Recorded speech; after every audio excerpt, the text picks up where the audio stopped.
لە مۆبایلەوە تا کۆمپیوتر ئەوەی مرۆڤەکانی ئەم دنیاە لە زۆر شوێنی جیهانەوە بە یەکەوە دەبەستێتەوە تەکنۆلۆژیای چینیە. چین هەوڵە تەکنۆلۆژیە جیهانیەکەی بە ڕێگای ئاورێشێمی دیجیتاڵی ناودێر دەکا. ئەو هەوڵە تەکنۆلۆژیانەی کە لە ساڵی 2015ەوە دەستیان پێکردووە و مەودای کارکردنیشی لە بنی زریاکانەوە تاواڵایی ئاسمان دەگرێتەوە. یەکێک لە وڵاتانی بەکارهێنەری تەکنۆلۆژیای چینی وڵاتی ئەڵمانیایە. ئەو وڵاتە لە ئیستادا خەریکی پێداچوونەوەیە سەبارەت بەوەی ئایا ئامێرەکانی 5G چینی قەدەخە بکادیانە. ئەم پشکنینە توندانە بۆ ئەگەری مەترسیە ئەمنیەکانی ئێستاە کە بۆ پێکاتەی تۆڕەکانی پەیوەندی ئەنجام دەدرێت. ئەم پێکاتانە لە چەند مانگی داهاتوودا بە شێوەیەکی گرنگ پشکنینان بۆ دەکرێت. باڵوێزخانەی چین لە بەرلین سەبارەت بەم کارەی ئەڵمانیا بە شێوەیەکی توند ناڕەزایی خۆی دەربڕیوە.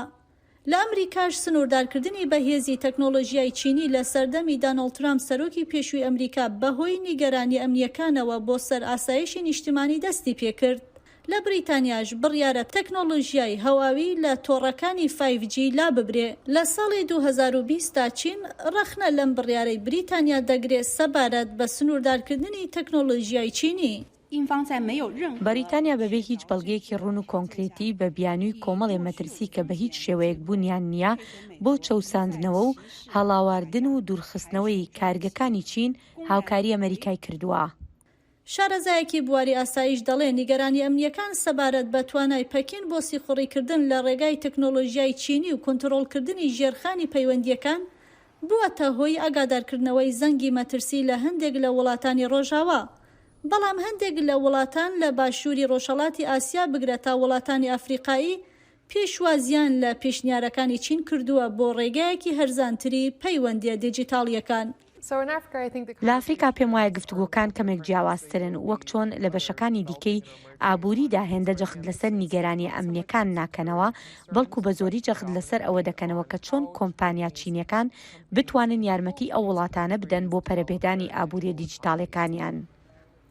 شارەزایان دەڵێن لە بواری کێبڕکەی دیجیتاڵیدا تەنها ئەمریکا و چینن کە یاریزانی سەرەکی ئەو گۆڕەپانن.